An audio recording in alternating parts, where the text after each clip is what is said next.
Bueno, buenas tardes. Qué placer, qué placer. Y yo tenía ya ganas de entrevistar a una de las personas que en el mundo, los que vivimos la fe, o que los que creemos y vivimos la fe cristiana, pues es todo un referente. Seguro que tiene su controversia. Don Juan José Tamayo Acosta, ¿cómo está? Buenas tardes. Buenas tardes, es un placer y no me libro de las entrevistas este verano y durante estos 4 meses. Yo creo que esta ya va por la 40 o la 45, señal y expresión pues de la cordialidad de los medios de comunicación, y también pues yo que me encuentro muy a gusto con ustedes. No le dejan descansar, y eso que está en un entorno idílico como es donde veranea, donde nos ha concedido esta entrevista, cosa que esa deferencia le agradezco, le agradecemos. Y en este sitio idílico donde veranea, vamos a dejar obviar el lugar. Pues en este lugar tan bonito, tan de esparcimiento, pues nos concede esta entrevista. Hablar de Juan José Tamayo, para aquellas personas que no le conozcan, es hablar de religión, es hablar de la teología de la liberación.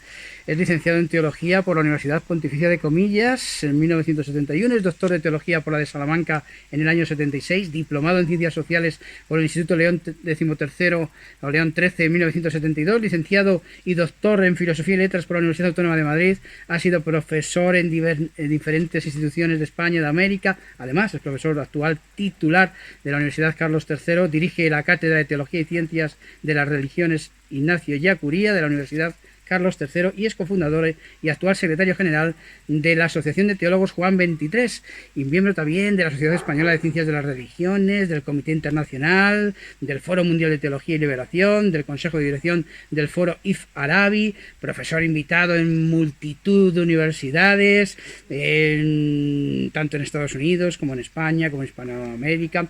Ha recibido premios, condecoraciones, entre las que cabe destacar diploma y medalla de oro de la Liga Española Pro Derechos Humanos con motivo del centenario de su creación, Premio Internacional de la República de Túnez para los estudios árabes, Premio Islam y Convivencia de la primera Feria Musulmana en España, Premio Fundación Siglo Futuro por su compromiso ético, y luego es también muy crítico con la cúpula de la Iglesia.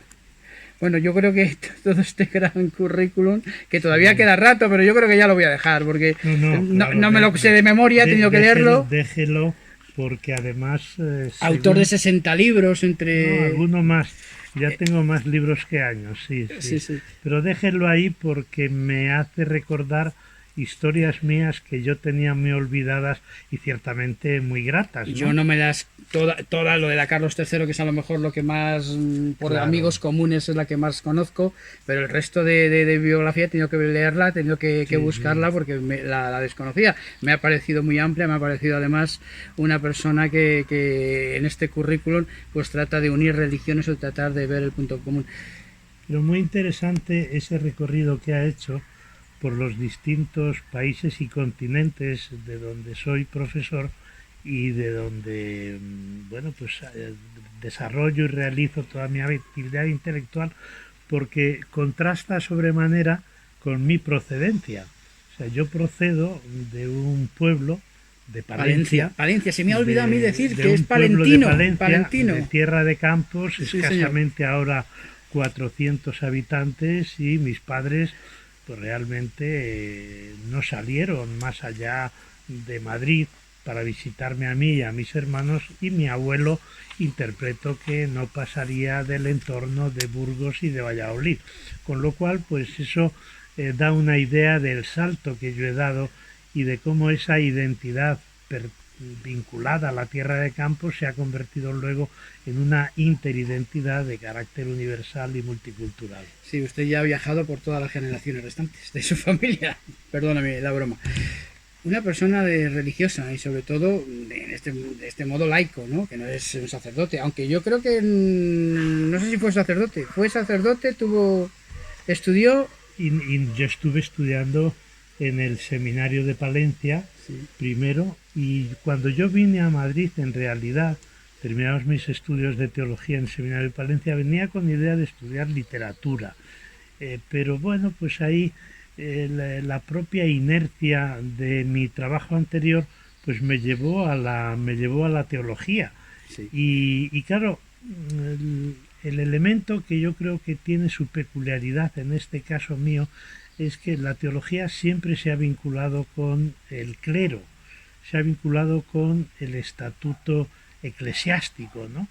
Y en mi caso, pues ciertamente no, porque yo me muevo en el ámbito puramente laico, no dependo en absoluto de institución eclesiástica alguna, y eso yo creo que también me ha dado más libertad para expresarme sin miedo a represalias o comportamientos que pudieran ser condenatorios por parte de la jerarquía, que aun cuando los he tenido, pero eso no ha dificultado que yo continuara pues mi trabajo de investigador y mis intervenciones públicas, bueno, pues como intelectual libre que soy.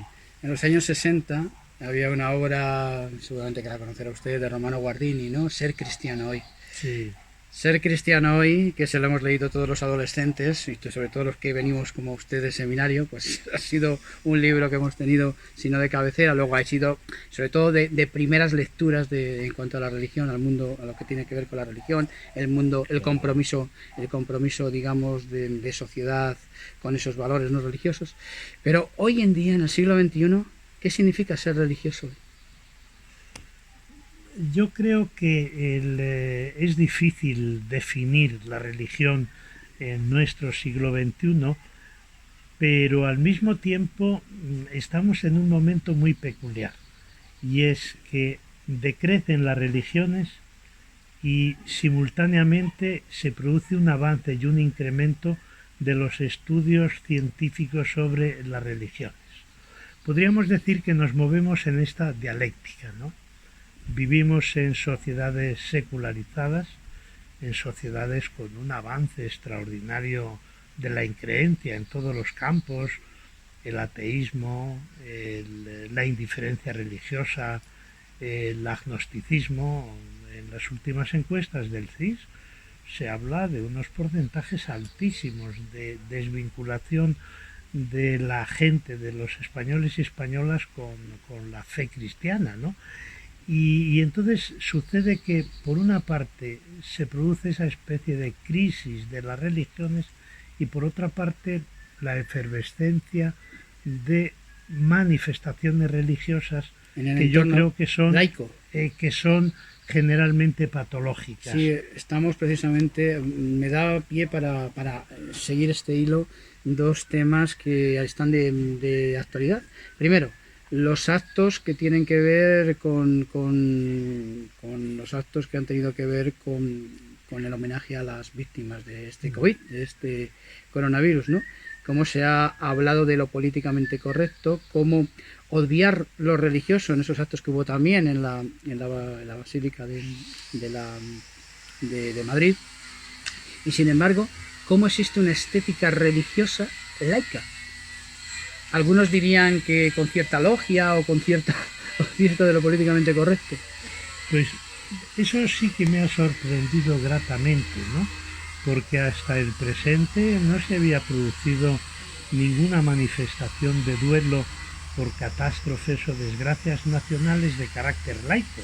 Pues no sé cómo pudo celebrarse el fallecimiento de Adolfo Suárez, pero tengo la impresión de que fue también un funeral religioso, ¿no? Y sin embargo... ¿Qué es lo que pidió la familia? Claro, y sin embargo lo que me ha llamado la atención ha sido que la estética del funeral laico por parte del gobierno fue extraordinaria.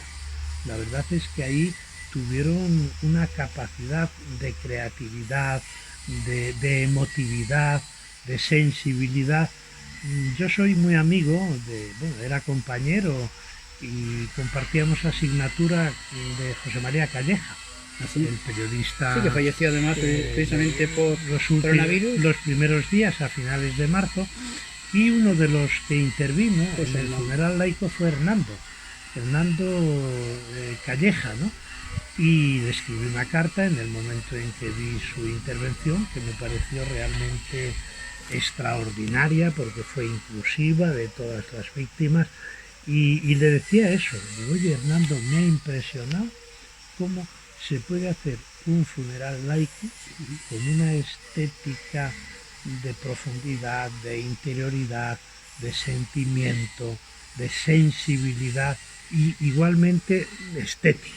O sea, una estética que yo creo que se correspondía perfectamente con ese momento. De ahí que a partir de ese momento yo creo que ya hay que superar esa idea de que el ámbito laico no tiene una simbólica o una estética que se corresponde con la solemnidad de determinadas ceremonias y celebraciones. Sí, pero sin entrar en el esperpento de hacer comuniones laicas, bautizos laicos y demás así, cuando son ámbitos religiosos, ¿no? Ah, no, no. Llamémoslo de otra forma, hagamos otra cosa, pero, claro, pero no quedar en ese esperpento. No, yo por supuesto estoy radicalmente en contra, porque lo que sea un bautizo laico, una primera comunión laica, un matrimonio laico, o cualquier otro tipo de celebración cívica que intente imitar todo lo que tiene que ver con la ritualidad religiosa, en este caso cristiano,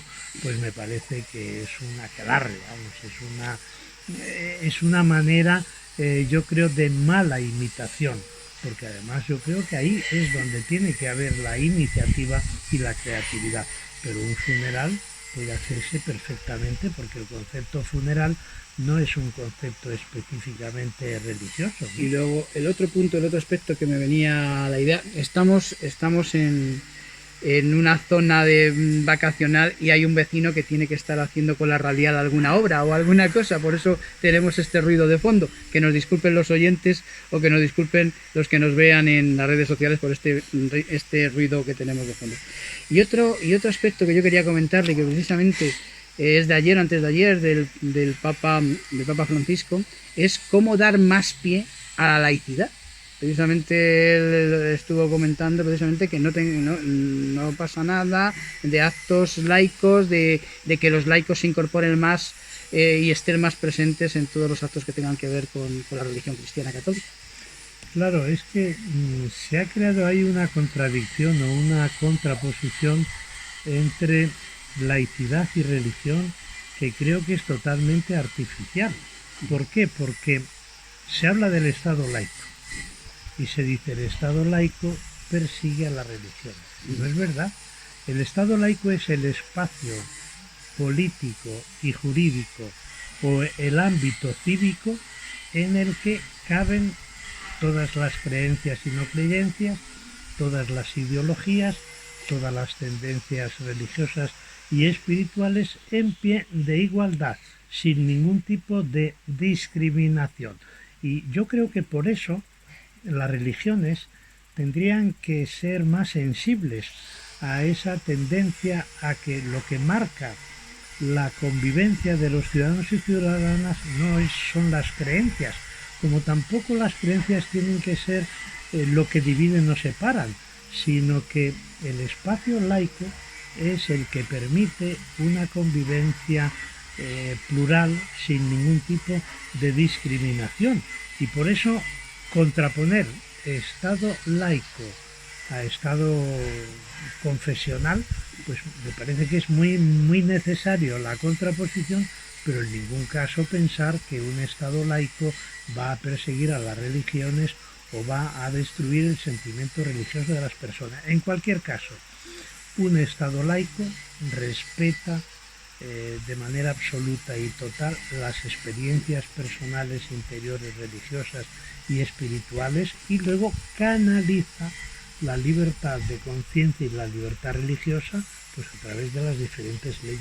Le compro esa mercancía siempre y cuando ese espacio, que en teoría tiene que ser laico, lo que se va buscando, digamos, por la puerta de atrás es ocuparlo con otra, llamémoslo entre comillas, religión, que tiene que ver con, lo voy a decir claro, con la masonería. Es decir, la masonería está utilizando, digamos, esos espacios que tienen espacios laicos para ocupar ese terreno, porque yo le compro la mercancía, un espacio común donde todo sea completamente libre, independiente, donde no haya ningún criterio de religiones, de ideologías, ni de nada, simplemente neutro. Pero pero utilizar ese espacio que en teoría tiene que ser neutro a través de lo políticamente correcto, con una serie de normativas y de prescripciones que una religión tú la puedes elegir o no, pero precisamente todo ese nuevo orden mundial te obligan a elegirlo.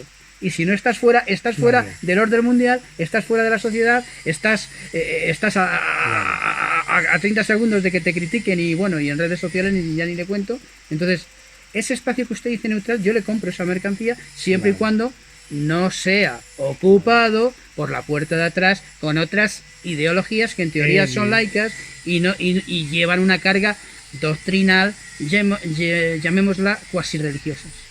Claro, y ahí es donde está el problema, ¿no? Por ejemplo, eso que usted está diciendo ahora mismo sucedió en los países en los países comunistas después de la Segunda Guerra Mundial. Y se elimina la religión y se impone el ateísmo. El ateísmo, podríamos decir entre comillas, como religión de Estado, ¿no? Entonces, claro, ahí ¿qué pasa?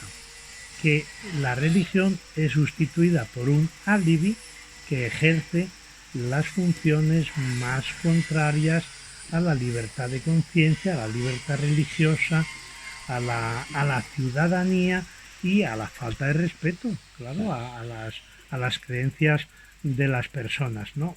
Por ejemplo, eso que usted dice, bueno, de la masonería yo no Bueno, quiero digo hablar porque... no, por Dios, No, digo no, pero masonería no, porque no, es lo que está en el no, orden del día. O sea, ahí no. puede haber muchos escritos No, acerca de ello. yo no es que no quiera hablar de la masonería porque me parece que es un tema escabroso, no, sino porque en realidad yo no conozco la masonería, Yo nunca tampoco. nunca he tenido vinculación con ella y desconozco cuáles son sus mecanismos y sus estrategias. Pero a mí me parece que ahora mismo la masonería no es una organización que intente ocupar como alibi el espacio que ocupaba históricamente La religión la religión. católica, en este Pero caso, en nuestra también le zona. digo que esa idea de que la religión pueda ser sustituida por otras entre comillas, manifestaciones religiosas que se impongan, como puede ser el ateísmo, creo que estamos muy lejos de ello en España.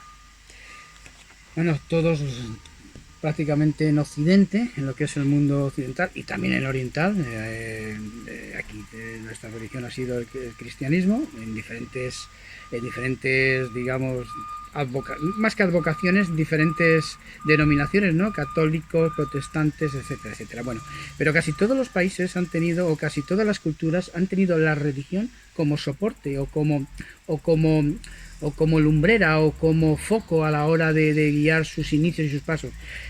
Puedo hablarle del In Good We Trust en el dólar de los Estados Unidos, ¿no?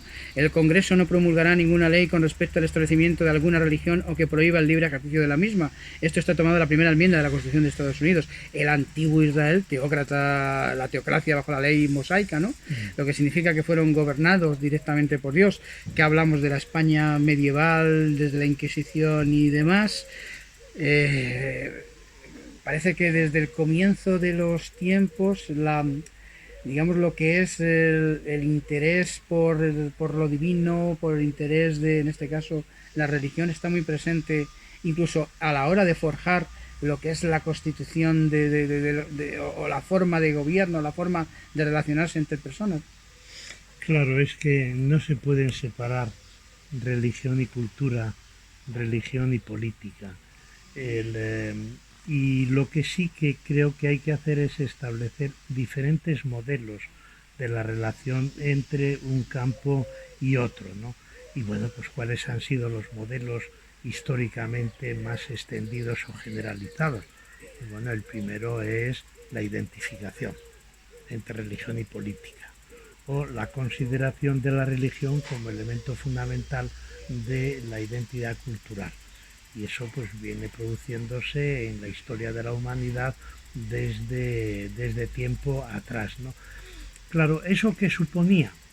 Pues yo creo que era una apropiación o una utilización manipulada de la religión por parte del poder político y al mismo tiempo también una utilización del poder político por parte de la religión.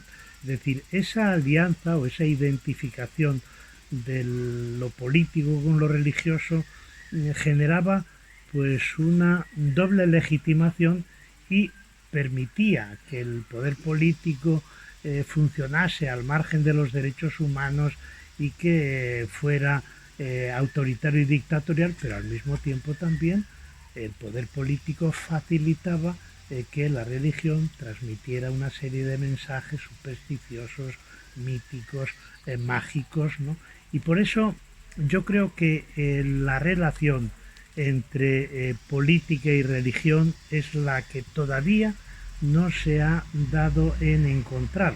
Y ahora estamos como tentativamente intentando ver dos cosas. Primero, la separación Que es lo que está en el el ámbito, mundo europeo occidental, esa separación existe. la separación de una parte, pero no el caminar en paralelo, sino la separación implica que no se reduzca la religión al ámbito privado, al espacio de la conciencia y al entorno de la interioridad, sino que facilite que la religión tiene también una función pública, pero no la función pública tradicional de la teología política clásica de legitimación del poder, sino en esa función que la religión tiene que hacer de, pues no sé, de crítica desde la perspectiva ética y desde la opción por los excluidos de determinados comportamientos políticos y de determinados modelos económicos.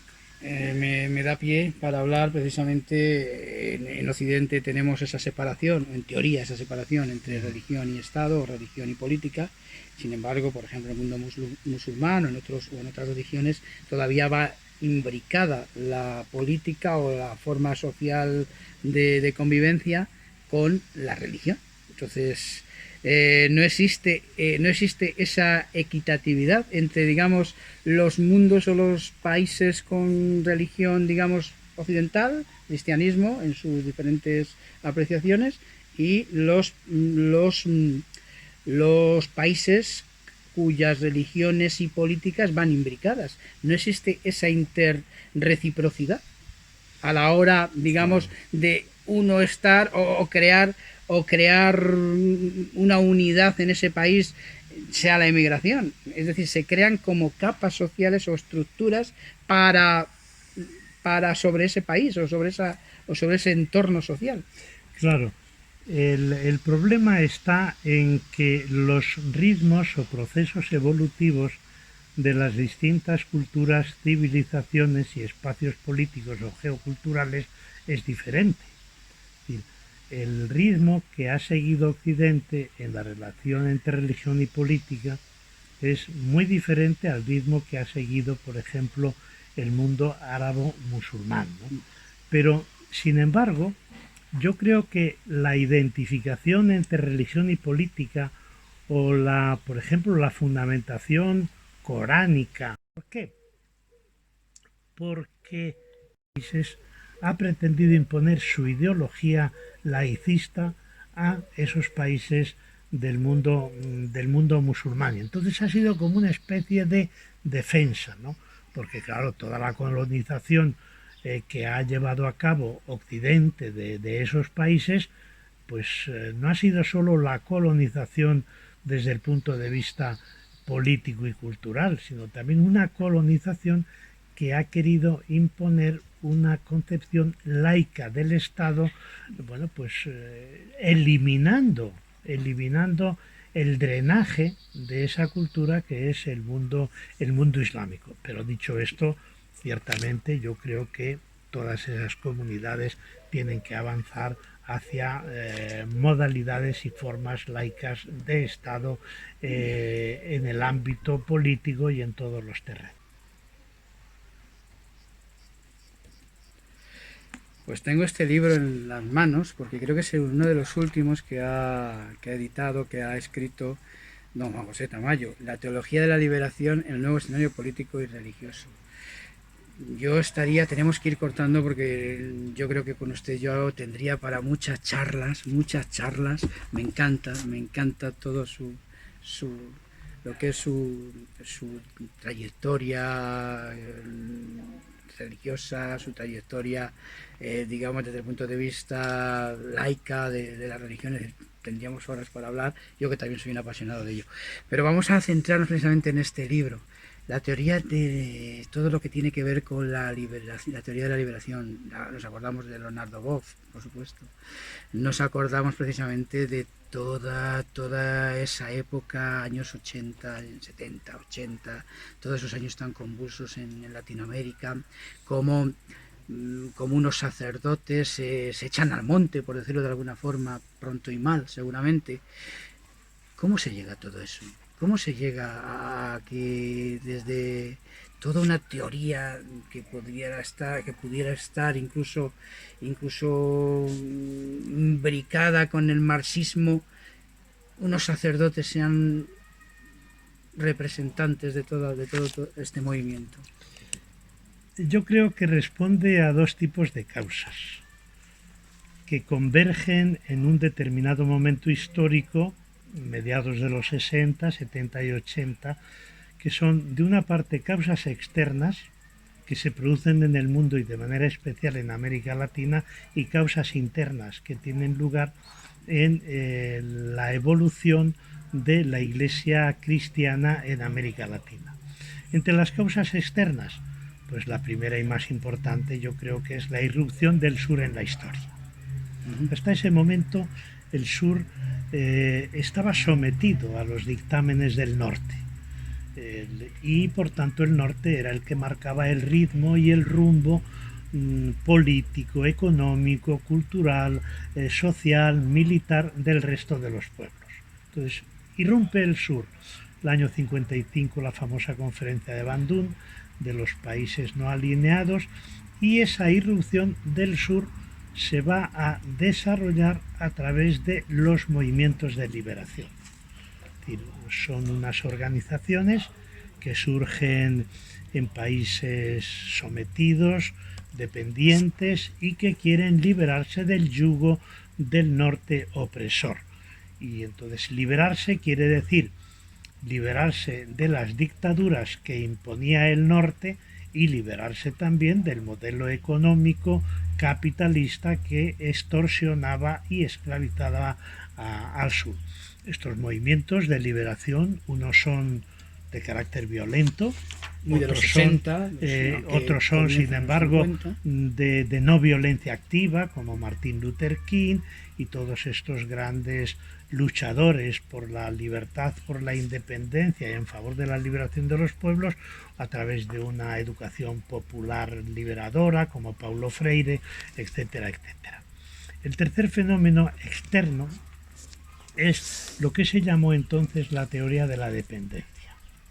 Una teoría que tiene dos vertientes, ¿no? La vertiente más marxista, con la lucha de clases como motor de la historia, y la vertiente no marxista, que defiende la necesidad de la transformación de la sociedad en perspectiva igualitaria, ¿no? Entonces, ¿cuál es la tesis de la teoría de la dependencia? Que para que los países del tercer mundo y en concreto de América Latina consigan su liberación y logren un modelo de desarrollo adecuado al continente, no pueden seguir los pasos del norte, de Europa en concreto. ¿Por qué? Porque dicen el subdesarrollo de los países del sur está motivado por el desarrollo de los países del norte. Entonces la respuesta está en conseguir esa independencia, porque claro, evidentemente ya había habido una independencia desde el punto de vista político y jurídico, ¿no? en las primeras décadas del siglo XIX, cuyo segundo centenario estamos celebrando ahora, ¿no?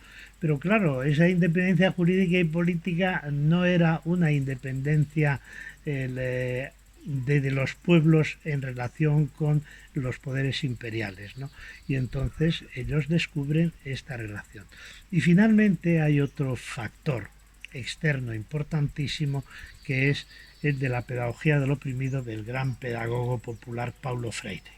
Paulo Freire, el gran pedagogo brasileño, que dice: los pueblos tienen que pasar de una conciencia intransitiva, de un modo de estar pasivo, a una conciencia transitiva y a un modo de estar activo. Luego, pasar de una conciencia transitiva y activa a una conciencia crítica, y pasar de una conciencia crítica a una conciencia transformadora. Claro, todos estos fenómenos se van a encontrar luego que van a tener traducción dentro de la propia iglesia, las iglesias cristianas en América Latina. El concilio, a través del Concilio Vaticano II. Está el Concilio Vaticano II y está la Conferencia de Medellín, de la segunda conferencia del episcopado latinoamericano, celebrada en esta ciudad colombiana del Medellín el año 1968. Entonces ahí es donde se va a pasar de la iglesia colonial, de la iglesia de cristiandad y de la iglesia de conquista a la iglesia liberadora. A la iglesia de los pueblos, y en este caso, cómo los propios sacerdotes se ponen a la cabeza de muchas de esas reivindicaciones. Claro. Entonces nos encontramos... Jesuitas, claro, dominicos, redentoristas, muchos redentoristas, franciscanos también. Claro, ese es un dato importantísimo a tener en cuenta. Hasta ese momento, el clero estaba al servicio de los poderes dominantes. Y en ese momento, el clero y las comunidades de base, que es un fenómeno totalmente nuevo en el mundo y en la Iglesia Católica, las comunidades de base van a cambiar de lugar social. Y del lugar social de alianza con los poderosos y con los poderes van a pasar a el lugar social de alianza con los pobres, con los oprimidos, con las mayorías populares. Y se va a dar el fenómeno, y ahí es donde van a converger tres factores. Los obispos, en Medellín 400 obispos de América Latina dan el cambio radical de paradigma de esta iglesia de conquista y de esta iglesia colonial. Los sacerdotes, que están implicados en el trabajo pastoral de la vida diaria, y en tercer lugar, las comunidades de base. O sea, las comunidades de base en realidad van a suponer una verdadera revolución en la organización de la iglesia. De una iglesia jerárquico, piramidal, patriarcal, a una iglesia comunidad de comunidades y que conforman redes solidarias donde se encuentran las personas creyentes y las personas pobres. Y ahí tenemos esa nueva alianza. Y luego hay otro factor que es el fundamental para que surja la teología de la liberación, que son unas figuras, teólogos, mayoritariamente varones, las mujeres fueron más marginadas y excluidas, que con una formación universitaria interdisciplinar europea y norteamericana son capaces de revertir la orientación que tenía la teología y convertir la teología en, como decía Gustavo Gutiérrez, una reflexión crítica sobre la praxis histórica a la luz de la fe. Se va a hacer la gran revolución metodológica y el punto de partida va a ser, no van a ser los dogmas, ni va a ser el culto, ni va a ser la obediencia a Roma, ni va a ser la moral, sino que va a ser la opción por los pobres y la realidad histórica de marginación y de subdesarrollo. Y claro, todo eso pues va a dar lugar a esta corriente de teología de la liberación que surge en el sur, no en el norte, tampoco en el centro, y que revoluciona totalmente la manera de pensar, la manera de entender el cristianismo y la manera de leer los textos sagrados. A veces se llevan a un extremo casi de guerrilla. En algún país, me estoy refiriendo a Nicaragua, se llega a un punto casi extremo. Pero desde con el sandinismo, claro, pero desde el primer momento los teólogos más lúcidos de la teología de la liberación distinguieron claramente los procesos revolucionarios de los procesos violentos. Entonces, la tesis clásica de la época medieval, de Tomás de Aquino y de estos grandes teólogos, es la tesis que aplicaron ellos, ¿no? Es decir, que la violencia como última ratio, cuando ya se han agotado otros medios para la transformación de la sociedad. Lo decía el propio Ignacio Ellacuría, que fue asesinado por el ejército salvadoreño. Ahora se ha celebrado en estos días el juicio contra esos terribles asesinatos. Lo decía Ignacio Ellacuría, ¿no? Decía, la violencia primera es la violencia del sistema. Luego, la violencia segunda es la respuesta a esa violencia. Dice, ¿y qué métodos tendría que seguir la respuesta a esa violencia primera? Dice, por supuesto, el Evangelio prioriza la no violencia sobre los métodos violentos, ¿no?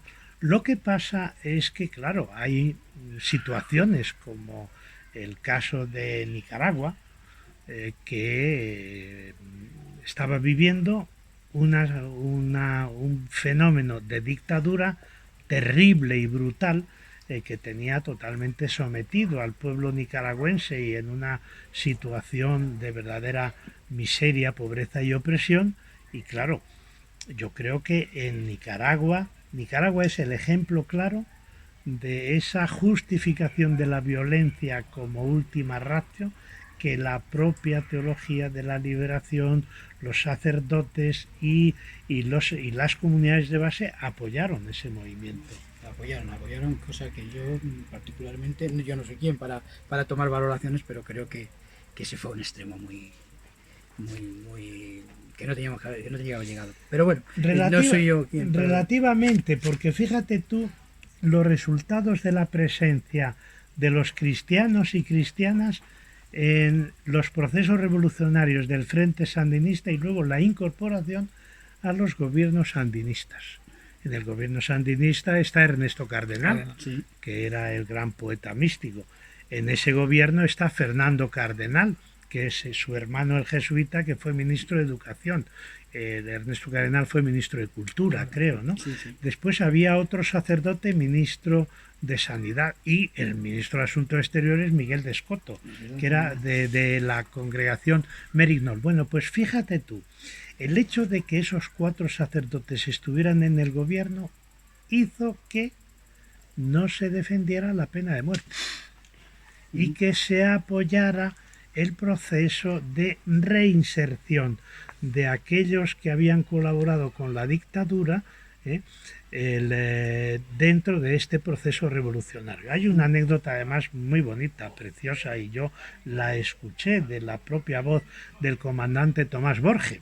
Tomás Borge, que fue ministro del Interior, pues claro, iba visitando las cárceles, y cuando en las cárceles se encontraba pues con algunos de los colaboradores de Somoza, se echaban a temblar delante del ministro del Interior y les preguntaba a Tomás Borge, ¿por qué tiemblas, muchacho? Dice, porque habiendo sido colaborador de la dictadura de Somoza, interpreto cuál va a ser mi castigo. Y Somoza le dijo, sí, tu castigo va a ser darte tiempo suficiente para que te integres en la vida política y colabores para la transformación del país. O sea que yo creo que eso fue beneficioso, tanto en el proceso revolucionario como en los primeros años del gobierno sandinista. No quiero robarle, mire, se me quedan muchas preguntas en el tintero. Hemos hablado antes de un referente de lo que es el laicismo. Ya entonces la teoría de la liberación lleva a la desclericalización de la Iglesia, es decir, ha habido un tiempo en aquellos años digamos, más convulsos, como el que estamos hablando, donde tuvo lugar esta teoría, lo que es la teoría de la liberación, donde se dieron unas formas de actuar de la Iglesia que se habían perdido o por lo menos vuelven ahora a retomarse. Claro, es muy interesante. Con el Papa Francisco. Claro, es muy interesante lo que ha dicho de la desclericalización, porque la clericalización o el clericalismo significa que el clero se apropia de todo el poder tanto dentro de la propia Iglesia como ocupando espacios de poder en la sociedad. Entonces, la desclericalización no es algo contrario a la religión, sino que es un momento de purificación de esa religión. ¿Por qué? Porque la desclericalización implica devolver el protagonismo a la comunidad cristiana, a los seglares, a los laicos. Y la última pregunta o la última reflexión suya, no le voy a pedir más tiempo, le agradezco la deferencia que ha tenido con nosotros de este largo rato de charla de aprendizaje con usted, es la misión, la función de la mujer todavía en lo que es, en este caso, la religión, casi en todas las religiones, pero la que más nos compete, que es la cristiana católica, pues es la que quiero pedir su opinión y qué valoración puede realizar cuando todavía, pues a lo mejor tendrían que tener mayor protagonismo, ¿no? A lo mejor podían dar o realizar sacramentos, a lo mejor podían consagrar, a lo mejor podían... Claro, para mí esa es la asignatura pendiente. ¿Por qué? Precisamente por el clericalismo. El clericalismo se apropia de la eclesialidad, se apropia de todo el poder. Y sobre todo el clericalismo desemboca en patriarcalización. Piensen que los tres deterioros más graves para mí que se producen en el paso del cristianismo primitivo al cristianismo medieval son la clericalización, la patriarcalización y el dogmatismo. Y claro, fíjense que en el movimiento de Jesús las mujeres tuvieron el mismo protagonismo que los varones, ¿no? Y sin embargo, hoy precisamente celebramos la fiesta de María Magdalena, 22 de julio, y yo he escrito un artículo que les puedo facilitar que se titula María Magdalena, pionera de la igualdad. Entonces yo creo que en este momento, si hay un fenómeno de involución y de mantenimiento de estructuras tradicionales medievales en la Iglesia Católica, es el caso de la discriminación y de la exclusión de las mujeres de los espacios de responsabilidad, de los ámbitos de decisión y sobre todo del ámbito de lo sagrado. Y a mí me parece que eso es una injusticia evangélica y es un ir en contra, en dirección contraria a la igualdad que propenden los movimientos feministas en la sociedad y que concretamente en España se desarrolla a través de leyes como la Ley de Igualdad de Género, la Ley contra la Violencia de Género y la Ley de Conciliación, etcétera, etcétera. Me parece que estamos ante una situación que debe revertirse ya para que realmente el cristianismo sea más parecido al movimiento igualitario de Jesús de Nazaret que a las organizaciones jerárquico-patriarcales que todavía perviven en nuestro tiempo. Pues la primera pregunta que yo le he hecho acerca de la pregunta de Romano Guardini, ¿no? ¿Hacia dónde va la religión, cristianos hoy? Creo que ha quedado en un compendio resumida en estas preguntas, en esta casi charla que he mantenido con don Juan José Tamayo Acosta, el palentino Juan José Tamayo Acosta. Ha sido un placer, enhorabuena por todo su trabajo, que aquí está en forma de libros, pero hay casi 60 o más libros. No, 84. 80 y tantos libros. Tengo creo que 10 o 12 libros más que años.